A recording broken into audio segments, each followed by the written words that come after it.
Jadi kalau sebelumnya menjaga jarak yang sama dengan seluruh entitas politik, kalau sekarang kami menjaga kedekatan yang sama.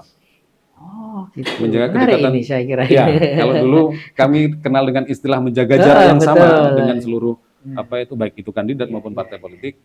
Tapi kami hari ini menggunakan istilah menjaga kedekatan yang sama. Artinya apa?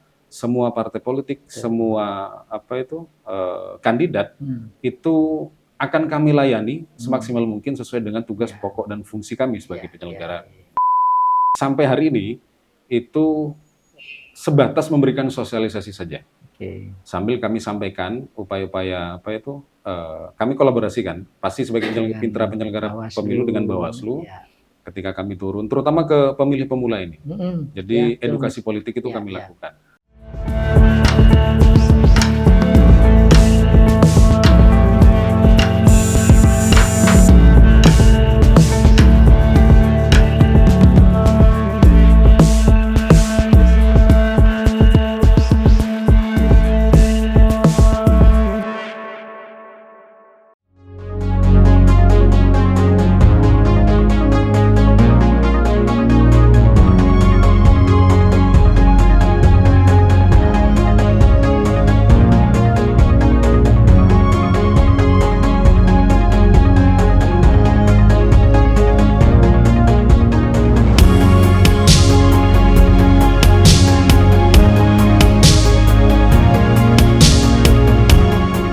Assalamualaikum warahmatullahi wabarakatuh, Tribuners dan pemirsa harian Surya dimanapun berada.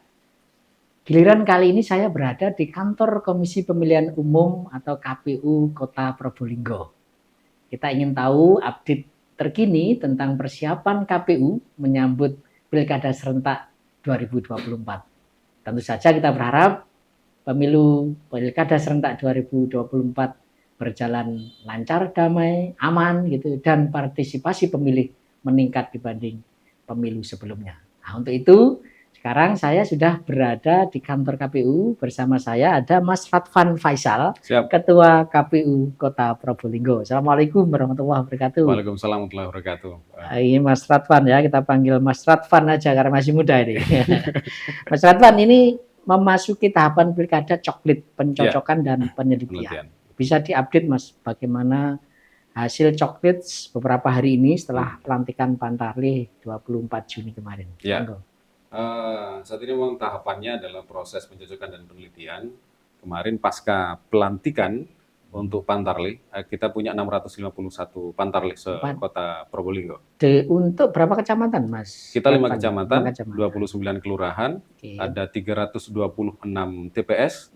Dari 326 TPS itu, masing-masing TPS ada 2 Pantarlih. Oh, jadi ada 1 TPS tapi yang hanya 1 Pantarlih, karena pemilihnya kurang dari 300. Oke, jadi ya berarti yang sisanya itu di atas 400 ya? Ya, sisanya di atas 400. Jadi kalau di atas 400, 1 TPS itu ada 2 Pantarlih. Ini targetnya berapa pekan Mas bisa selesai coklit ini? Kalau masa tugasnya teman-teman Pantarlih itu 1 bulan. Dari 24 Juni kemarin sampai 25 Juli 2024. Dan dari data sementara yang masuk, ada kemungkinan peningkatan jumlah pemilih dibanding pemilu serentak kemarin atau justru penurunan, Mas? Meningkat pasti ya, karena kalau pada saat pilkada ini kita menyanding, ada proses sanding data dari DP4, daftar penduduk potensial, betul, itu dengan DPT pemilu terakhir, artinya pemilu tahun 2024. Pemilu itu 178.000, kemudian sekarang hasil sanding data itu di angka 179.000, jadi ada peningkatan sekitar 1.000 pemilih. Ya. Itu begitu. Karena kemarin belum punya hak pilih, sekarang sudah punya hak pilih gitu. Betul, ya, kira-kira. Betul. Mas Radvan, mengacu pada pemilu serentak Februari kemarin ya, dan setelah evaluasi, kira-kira sebetulnya problem atau tantangan terbesar dalam penyelenggaraan pilkada ini nanti apa, Mas? Ya, kalau pemilu kemarin itu kan memang menjadi pemilu serentak kedua ya. Pemilu serentak kedua, tapi ada beberapa hal yang sifatnya kebaruan di situ. Yakni diantaranya adalah penggunaan sistem informasi rekapitulasi. Nah, penggunaan Sirekap ini menjadi tren positif sebetulnya setelah uji cobakan pada Pilkada tahun 2020. Jadi pada saat proses rekapitulasi hasil, masyarakat luas itu bisa memantau apa itu pergerakan suara, kira-kira begitu. Nah, hanya saja ya ini efeknya saja, dampaknya saja ketika ada problem kemarin misalnya di aplikasinya, saya pikir itu tidak terlalu signifikan karena memang pada pemilu 2024 ini pimpinan kami di KPRI itu menginginkan prosesnya itu terpantau oleh seluruh masyarakat se-Indonesia begitu. Bahkan di luar negeri, pemilih luar negeri juga bisa memantau itu lewat sistem informasi di infopemilu.kpu.go.id. Jadi dipastikan Sirekap ini akan tetap dijadikan salah satu tolak ukur untuk masyarakat bisa mengetahui hasil pilkada lebih cepat gitu ya Mas. Betul. Tapi nanti pelaksanaannya disempurnakan sehingga tidak ada kontroversi seperti pemilu kemarin. Betul, pasti pimpinan kami sudah melakukan evaluasi itu dan setiap tahapan itu kami di kabupaten kota maupun provinsi itu ada semacam rapat koordinasi yang diantaranya adalah menyampaikan daftar inventarisasi masalah. Jadi apapun problem yang kami temui di lapangan itu kami sampaikan kepada pimpinan kami di KPRI untuk jadi bahan evaluasi.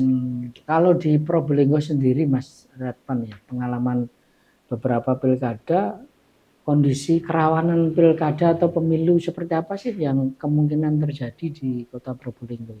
Ya, Kota Probolinggo selainnya kota-kota apa itu? Metropolitan ya, bisa dikatakan begitu. Betul. Itu rata-rata kan banyak daerah urban begitu kan. Iya, betul. Jadi lebih dinamis dari latar belakang masing-masing pemilih. Kita punya pengalaman tidak mengenakan pada tahun 2013 pada satu pilkada sehingga Kota Probolinggo pasca itu masuk zona merah. Dan alhamdulillah di pilkada 2018 itu tidak terulang. Kami berharap di 2024 juga tidak ada peristiwa yang kemudian mengganggu stabilitas, mengganggu kondusivitas, dan itu bukan hanya tugas kami sebetulnya sebagai penyelenggara pemilu, tapi tugas banyak entitas, terutama pelaku-pelaku demokrasi. Ya, saya kira partisipasi masyarakat itu penting untuk menyukseskan pilkada ini kan. Betul. Mas Radvan, terkait partisipasi, bagaimana upaya KPU untuk lebih melibatkan masyarakat dan kita berharap partisipasi di pilkada nanti meningkat dibanding pemilu Februari kemarin. Ya, yang pasti sosialisasi menjadi tahapan penting dalam proses penyelenggaraan pemilu maupun pemilihan, terutama dalam konteks pilkada ini. Jadi kami mengenal ada 3 term itu Pak Un.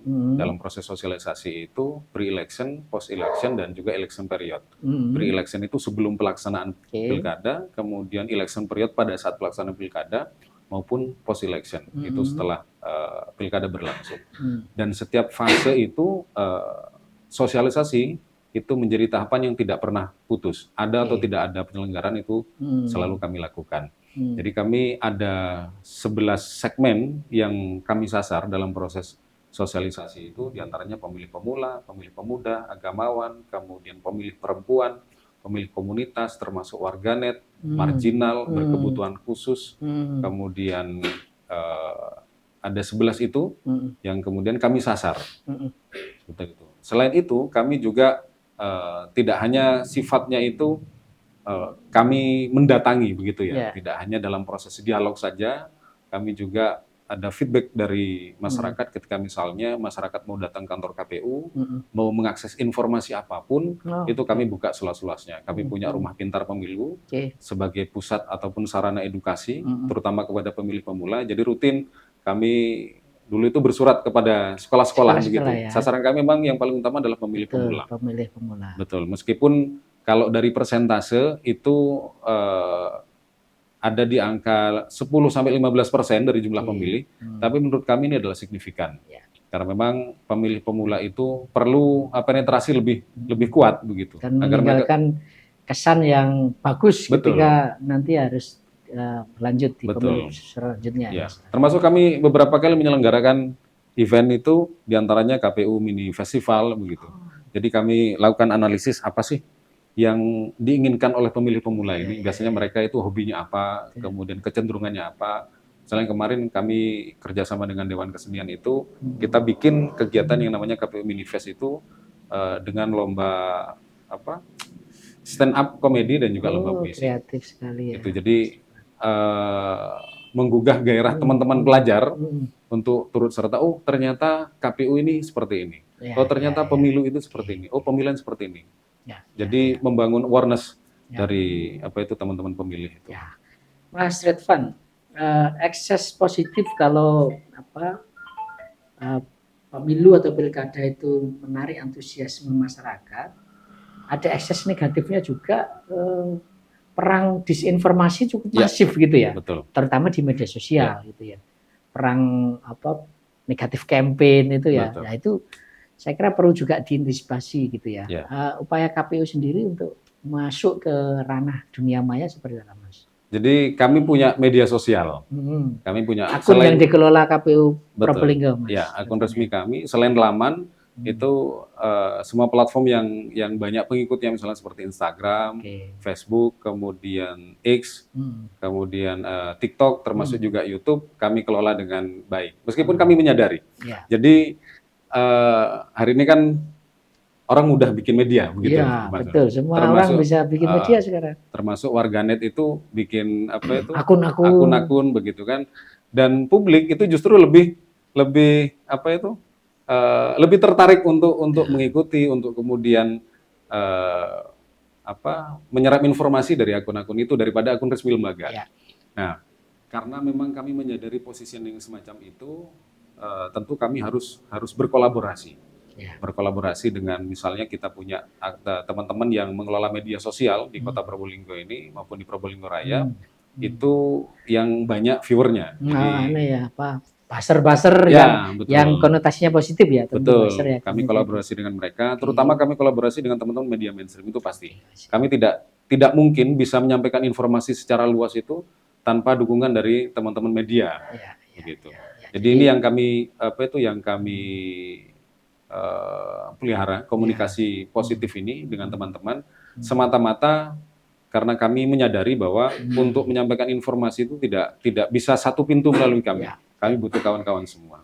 Pengalaman selama menjadi penyelenggara, apakah pernah mengalami hal yang ekstrim gitu, Mas? Ada caci maki di akun resminya KPU atau protes atau apa gitu selama ini di dunia maya? Kalau di Kota Probolinggo relatif tidak ada. Karena memang misalnya seperti kemarin pada saat yang rame-rame itu, pada saat pemilu itu ketika BIMTEK KPPS misalnya begitu. Alhamdulillah di Kota Probolinggo semuanya clear, meskipun ada pertanyaan-pertanyaan kami sampaikan. Jadi kami menyampaikan kepada kawan-kawan semua, baik itu ad hoc terutama, PPK, PPS, bahkan KPPS. Kemarin pada saat BIMTEK kita bikin BIMTEK kolosal begitu, dan kami sampaikan kepada teman-teman, kalaupun ada hal-hal yang tidak nyaman, silakan sampaikan kepada kami. Karena kami menyadari KPU itu adalah lembaga yang sehari-harinya itu mengawal proses demokrasi. Jadi kami buka ruang demokrasi seluas-luasnya, misalnya ada saran, kritik, masukan, kami tidak antipati terhadap itu. Jadi semua proses alhamdulillah pada saat pemilu itu berjalan dengan lancar. Alhamdulillah. Mas, satu hal yang menjadi tugas berat KPU itu adalah menjadi penyelenggara yang adil bagi semua gitu ya, tidak memihak. Tapi ada kalanya KPU juga diintervensi gitu ya, terutama misalnya kalau ada calon incumbent gitu. Punya pengalaman seperti itu, dan kira-kira kedepannya kalau nanti misalnya ada salah satu incumbent atau mantan incumbent yang mencalonkan diri, apa yang dilakukan KPU, Mas, agar biar tetap di tengah menjadi penyelenggara pemilu? Ini kita awali dari proses koordinasi, begitu. Ini sebagai bentuk mitigasi saja. Jadi kami awali dengan proses mitigasi. Dulu kami punya program yang namanya Spirit, sosialisasi pemilu pasca pemilu 2019, sosialisasi pemilu dan komunikasi intensif. Jadi pada saat itu kami datang ke seluruh partai politik, baik itu parlemen maupun non parlemen, kami sampaikan bahwa KPU itu memegang teguh asas dan prinsip sebagai penyelenggara pemilu. Di antaranya adalah independensi dan juga integrity. Itu penting. Artinya awalan ini kami berharap teman-teman partai politik, kandidat itu menyadari dan memahami posisi kami sebagai penyelenggara. Itu pertama. Kemudian yang kedua, ada semacam istilah yang harus kami pegang waktu itu. Iya, iya. Jadi kalau sebelumnya menjaga jarak yang sama Iya. dengan seluruh entitas politik, kalau sekarang kami menjaga kedekatan yang sama. Oh, gitu. Menjaga Menarik kedekatan, ini saya kira ini. ya. Kalau dulu kami kenal dengan istilah menjaga jarak yang sama Betul. dengan seluruh Nah, baik itu kandidat iya, maupun iya, partai politik. Tapi kami hari ini menggunakan istilah menjaga kedekatan yang sama. iya, Artinya iya. apa? Semua partai politik, Betul. semua kandidat itu akan kami layani semaksimal mungkin sesuai dengan tugas Iya. pokok dan fungsi kami sebagai Iya, penyelenggara iya. pemilu. Oke, Nah, oke. kalau soal intervensi, intimidasi itu sejauh ini tidak ada. Iya, Karena iya, iya. komunikasi kami cair Ya itu dengan ya karena sudah betul, mitigasinya roadshow kemana-mana. Saya kira itu betul. memang kalau justru nggak harus menjauhi gitu ya Mas Ya, ya. Kalau ini justru dekat tapi semuanya didekatin kan gitu. betul, Menarik betul. sekali Mas Ridwan. Mas Ridwan, pemilu Februari kemarin harus kita akui politik uang masih menjadi bagian Ya, mewarnai di penyelenggaraan pemilu betul. kemarin dan di pilkada banyak pihak menyatakan ini juga akan ada potensi itu gitu ya politik uang. Nah, Mas Ridwan sendiri sebagai ketua KPU melihatnya seperti apa sih? Apa ini bukan fenomena ya, tapi ini kayak tradisi yang harusnya kita makin lama harus kita kurangi gitu. Betul. Gimana komentarnya Mas Ridwan? Jadi kalau beberapa pakar itu berpendapat money politik atau politik uang ini seperti menjadi budaya. Iya, iya. Karena ada simbiosis mutualisme Hmm. antara kandidat dengan pemilih. Iya, Begitu. iya, iya. Ini saling Jadi membutuhkan. saling membutuhkan. Ada interaksi Oke. semacam itu. Jadi Iya. kandidat itu butuh suara, sementara pemilih tidak akan merelakan suaranya terbuang cuma-cuma. Kira-kira begitu. Nah, kami sebagai penyelenggara pemilu sampai hari ini itu sebatas memberikan sosialisasi saja. Oke. Sambil kami sampaikan upaya-upaya kami kolaborasikan pasti sebagai mitra penyelenggara Bawaslu. pemilu dengan Bawaslu Ya. ketika kami turun, terutama ke pemilih pemula ini. Jadi Ya, betul, edukasi Mas. politik itu Ya, kami ya. lakukan, termasuk kepada pemilih yang secara usia, artinya mereka sudah melewati beberapa fase penyelenggaraan pemilu Ya. dan pemilihan. Ya. Memang kami menyadari soal efektivitas dan efisiensi penyelenggaraan sosialisasi ini kan kembali kepada masyarakat itu sendiri. Ya. Tapi setidaknya kami tetap memegang teguh salah satu cara kami untuk mengantisipasi semakin merebaknya potensi politik uang. Tidak hanya kepada pemilih, tapi juga kami nyampaikan itu kepada kandidat. Karena saya yakin begini, Ya. kandidat itu sebetulnya punya kesepahaman dengan kami, begitu Oke. kan? Punya kesepahaman dengan kami. Mereka tidak ingin sebetulnya mendapatkan suara itu dengan harus membeli, Ya. begitu kan? Justru yang harus mereka lakukan dan mereka bersepakat adalah bagaimana ide dan gagasan itu yang diterima. Bukan kemudian dengan membeli suara, kemudian mereka duduk. Saya yakin semuanya akan punya pemahaman yang sama. Hanya saja kan karena memang kondisi yang ada itu kan tidak sepenuhnya ideal. Betul. Tidak sepenuhnya ideal. Artinya akhirnya kondisi-kondisi semacam itu terus berulang. Jadi kami intensifkan terus untuk memberikan edukasi kepada masyarakat. Dan begitu. saya kira itu menjadi tugas kita bersama lah ya untuk betul. memerangi budaya politik uang itu. Betul. Karena kalau kita memahami integritas itu bukan hanya penyelenggara. Iya, betul. Integritas itu juga harus dipegang oleh partai politik, oleh kandidat, termasuk oleh pemilih. Pemilih terutama Betul. yang saya kira menjadi poin pentingnya ya. Betul itu. Ya.